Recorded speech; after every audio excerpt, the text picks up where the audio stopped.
Fala galera massa, beleza? Professor Almir Júnior chegando na área para gravar aquela dica especial sobre cartografia. Fico muito lisonjeado a convite aqui da Unesp para estar abordando esse assunto extremamente importante nos vestibulares Brasil afora para vocês. Então, o tema da nossa aula de hoje, cartografia. E cartografia, pessoal, é poder. Na realidade, eu coloquei como tema inicial cartografia e poder. Mas se nós analisarmos ao longo da história, cartografia é de fato poder. Aqueles que tiveram esse conhecimento, foram detentores desse conhecimento ao longo do processo de evolução histórica humana, eles controlavam sociedades. A cartografia e o conhecimento geográfico, eles sempre foram ensinados àqueles que eram os líderes, imperadores, reis, monarcas, e mais recentemente, a cartografia e o conhecimento geográfico é uma ferramenta estratégica na geopolítica, pelos países, ou até mesmo conhecimento de caráter militar. Então, todo esse referencial, somado ao longo do tempo, sempre foi ensinado aos líderes. E é essa correlação que vocês terão nesse encontro de hoje. Cartografia e poder, mas lembrem-se, cartografia é poder. Então, a cartografia, ela acompanha a história humana desde o passado, desde o início da nossa sociedade. A partir do momento em que o homem ele busca o alimento, a sua forma de sobrevivência, ele passa a analisar o espaço à sua volta, o seu entorno. Dessa maneira, ele, para conseguir uma quantidade maior de alimentos, precisa ter como referencial inicialmente a paisagem, seja a vegetação, uma montanha, um rio. Então ele consegue espacialmente localizar-se e conseguir os recursos necessários à sua sobrevivência e à sobrevivência da sua comunidade. Esse é o referencial inicial. Aqueles que conseguiram ter uma capacidade maior, pensaram um pouquinho fora da caixa. O pensar fora da caixa é você agregar outros conhecimentos, você buscar outros referenciais. Aqueles que conseguiram pensarem fora da caixa passaram a contemplar outros elementos da natureza, no caso, os astros, sejam as estrelas, a lua, e a partir desse pressuposto expandiram a sua área de atuação. Ao invés de ficarem confinados a um pequeno espaço, eles expandiram o seu referencial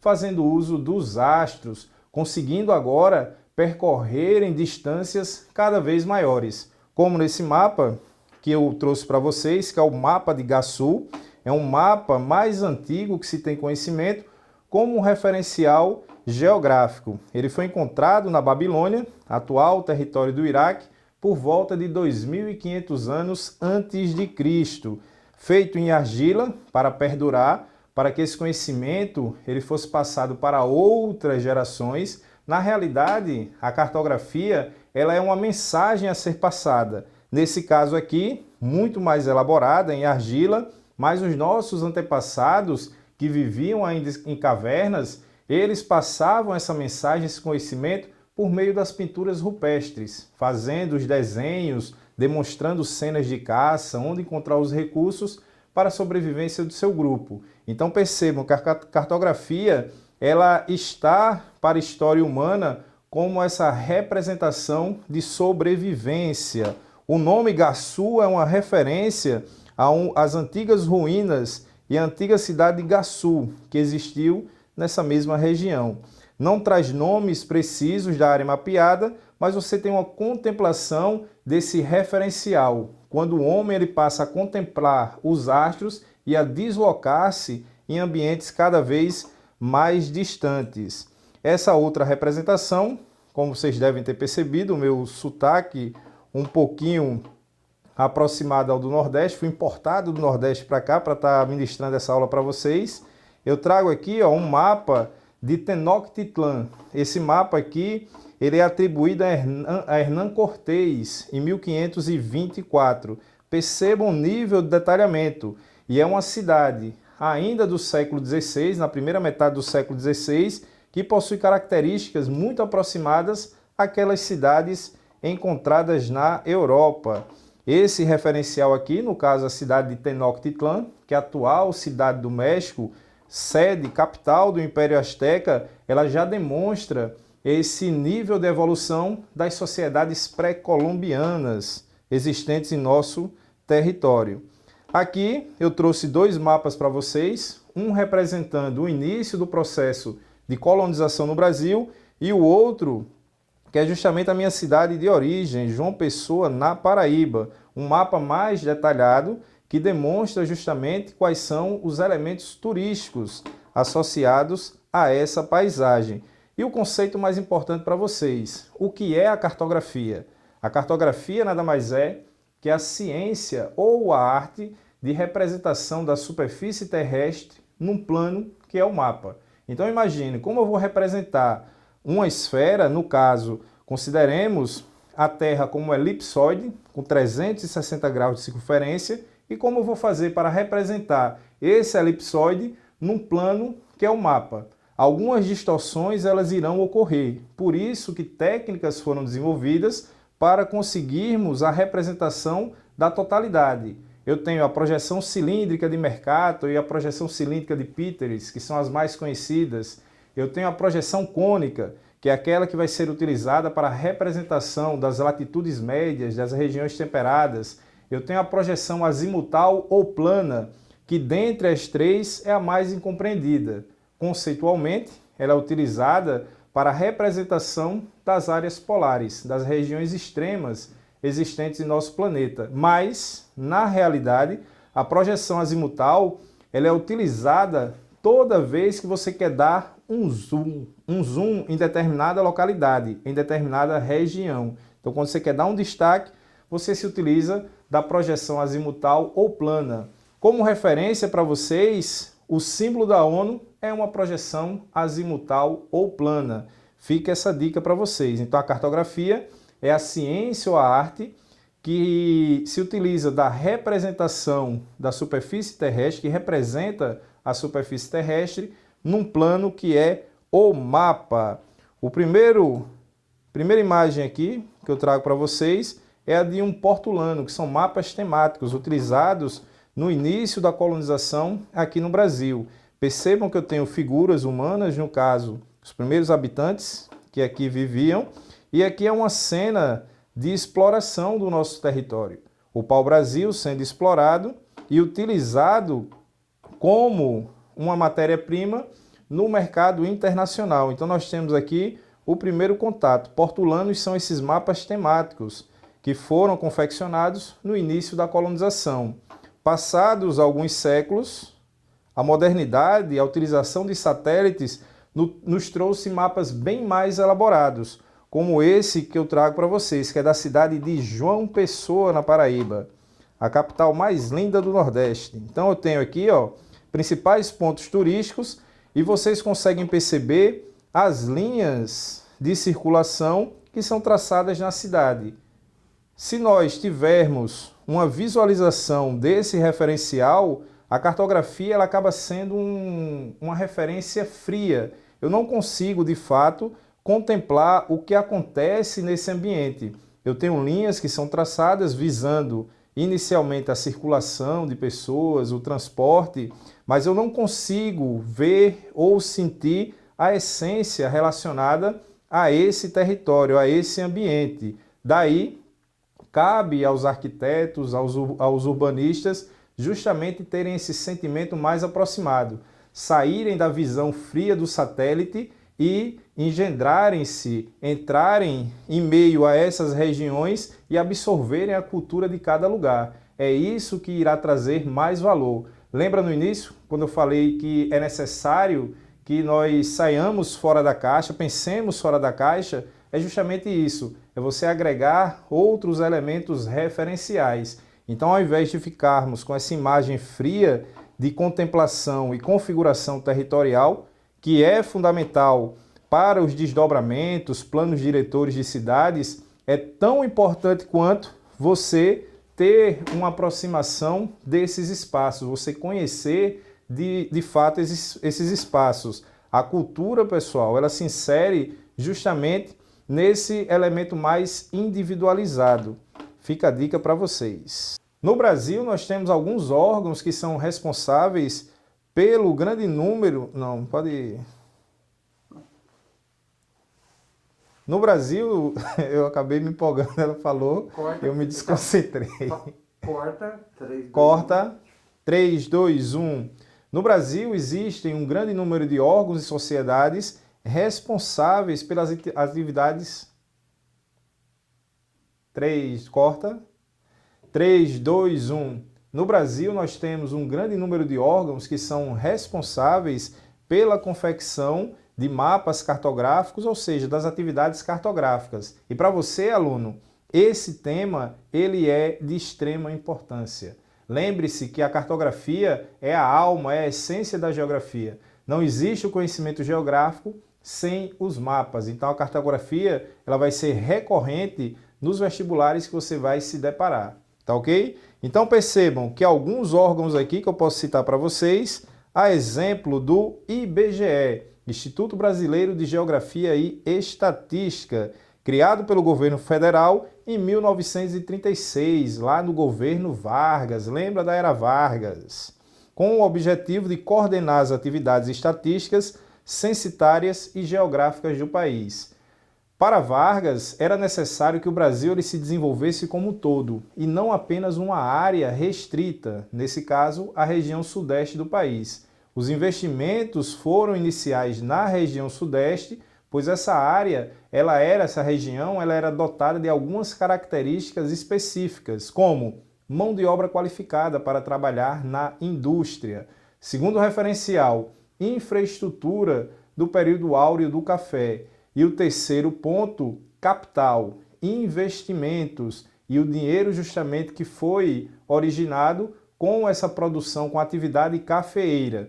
Dado esses pré-requisitos, a região sudeste foi contemplada inicialmente e Vargas não queria que o Brasil se resumisse apenas à região sudeste.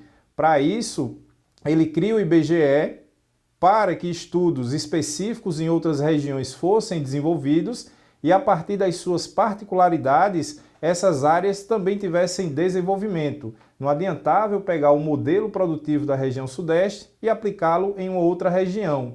Esses requisitos iniciais, que foram fundamentais para o desenvolvimento do sudeste enquanto indústria, eles não tinham referencial em outras regiões, como por exemplo na região nordeste, uma grande quantidade de mão de obra de imigrantes. Então percebam que o IBGE é criado como uma ferramenta para desenvolvimento do Brasil como um todo e é o responsável pela contagem da população, que é o nosso censo. IBGE, Instituto Brasileiro de Geografia e Estatística.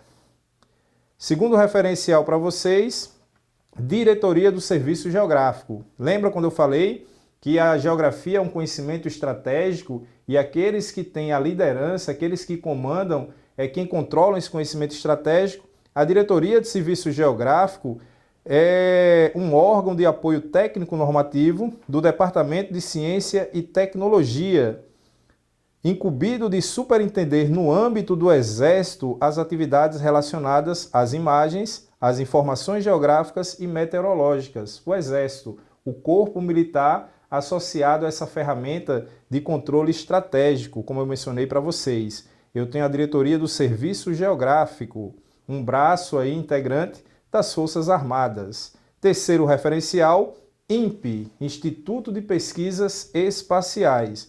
O Instituto Nacional de Pesquisas tem como missão promover e executar estudos e pesquisas científicas. Além disso, ele promove o desenvolvimento tecnológico e capacitação de recursos humanos nas áreas espaciais e do ambiente terrestre e oferece produtos e serviços singulares que trazem inúmeros benefícios para o Brasil. O INPE vai fazer o mapeamento, ele vai se utilizar de satélites, do sensoriamento remoto, e a partir do uso dessa ferramenta, ele consegue coordenar ações como, por exemplo, uma crise na Amazônia, uma grande queimada na Amazônia, no Pantanal, e eles conseguem elaborar relatórios e tentar combaterem esses problemas. INPE.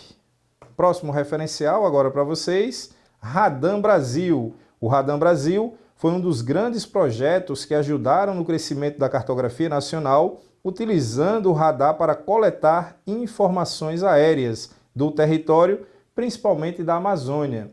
A nebulosidade, pessoal, na região amazônica, ela é bastante intensa. Isso está diretamente relacionado aos chamados rios voadores, um tema também muito recorrente nos vestibulares.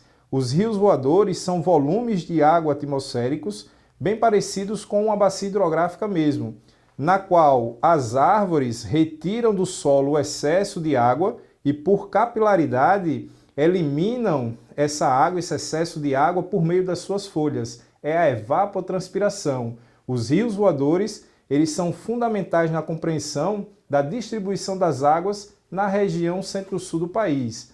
Aquilo que nós recebemos de umidade aqui no Sudeste é responsabilidade justamente dos rios voadores. Daí a preservação da floresta amazônica. E essa nebulosidade impede a utilização de instrumentos de localização. Por isso que foi criado o projeto Radam Brasil. Por meio da utilização desses radares, conseguir um mapeamento da região amazônica que tem como característica essa nebulosidade. Próximo referencial para vocês, eu tenho o programa SEBERS. O programa SEBERS nasceu de uma parceria inédita entre o Brasil e China no setor técnico, científico e espacial. Foi um programa de cooperação tecnológica entre Brasil e China, no qual era visado o lançamento de satélites para observação da Terra. Então nós temos aí um satélite sino-brasileiro utilizado para esse mapeamento. Esses instrumentos aqui, pessoal, são chamados de SIGs, Sistemas de Informações Geográficas. Olha aí o satélite para vocês. Sistema de Informação Geográfica, o famoso SIG, pessoal. O Sistema de Informação Geográfica, ele vai se utilizar da compreensão do mundo real. Para isso, ele se utiliza de satélites, aerofotogrametria, que são fotografias a partir de imagens de aeronaves, a aquisição desses dados. Posteriormente, esses dados eles vão ser manipulados, passarão por análises, uma gerência de produtos e uma tomada de decisão. Eu posso citar para vocês como referência a um sistema de informação geográfica, o chamado Plano Diretor das Cidades. Os municípios brasileiros, que são no total de 5.570 municípios, eles têm que elaborarem a cada um período de tempo o seu plano diretor. O plano diretor é o reordenamento urbano. Para além de uma compreensão simples de um crescimento da cidade desordenado, não analisando as suas características de relevo, vegetação, clima, áreas de rio, o plano diretor ele tem que pensar na localidade de uma forma mais específica. No pós-1930, a industrialização brasileira trouxe também uma intensificação do processo civilizatório, a urbanização. Dessa maneira, as cidades foram planejadas de forma desordenada, não seguiam muitos critérios, era simplesmente o crescimento pelo crescimento. E os impactos nós vemos hoje, a partir das enchentes, do processo de verticalização em áreas que não comportam devido à sua estrutura de sedimentos ou de rocha em determinado local, ocasionando deslizamentos. Então a análise desse sistema de informação geográfica ela deve ser mais específica. E o plano diretor das cidades, ele é um relatório que se utiliza dessa ferramenta para conseguir analisar e tomar as decisões de crescimento e expansão das cidades. Aqui eu tenho um mapinha do Brasil, ó, como referencial, Brasil, território brasileiro. Eu aproximo, eu dou um zoom para Santa Catarina e a cidade de Chapecó. Essa relação aqui, pessoal, chama-se de escala. A escala ela é utilizada como nível de detalhamento de determinado tema ou assunto. No caso aqui do Brasil, a escala utilizada para a representação do território brasileiro, ela é chamada de escala pequena. Na escala pequena, eu tenho menor riqueza de detalhes. Eu não tenho um detalhamento muito grande do território brasileiro. E um elemento importantíssimo para vocês, A escala, quando pequena, irá apresentar um denominador muito grande. Em uma escala pequena, você vai ter ela como referencial de 1 para 1 milhão, 1 para 10 milhões. Isso quer dizer que eu reduzi a área do território brasileiro 10 milhões de vezes para que fosse possível ela caber em um mapa. Então a escala, ela tem um nível maior de detalhamento no seu referencial, mas percebam que quando o denominador ele for muito alto, o seu número, a escala é pequena. É inversamente proporcional a essa compreensão. Então a escala representa o nível de detalhamento de determinada localidade. No caso aqui do Brasil, eu tenho uma escala pequena, porém o denominador é grande. No caso de Santa Catarina, eu vou ter um maior nível de detalhamento, chegando aqui a Chapecó, a cidade de Chapecó, onde você vai ter um nível de detalhamento infinitamente maior. Essa escala aqui ela é chamada de escala grande, mas o seu denominador ele vai apresentar um número pequeno, 1 para 5 mil, 1 para 25 mil, e é necessário que vocês consigam compreender essa diferenciação. Na escala grande, nós temos maior riqueza de detalhes e um denominador pequeno. Na escala pequena, nós temos menor riqueza de detalhes e um denominador grande. Fica a dica para vocês. Na sequência, eu trago a chamada cartografia sistemática. Percebam, pessoal, que o sensoriamento remoto, que é a utilização dos satélites para a obtenção dessas imagens, eles funcionam como ferramentas que nos auxiliam à distância para compreendermos essa disposição espacial dos elementos que compõem a superfície terrestre. Na cartografia sistemática, o objetivo dos produtos cartográficos é a descrição detalhada e precisa de um lugar. Assim, é possível identificar as principais características físicas de um local, como relevo, hidrografia, malha urbana. Imagine o seguinte referencial, trazer como exemplo para vocês. Eu tenho uma enchente. Deixa eu colocar aqui na tela.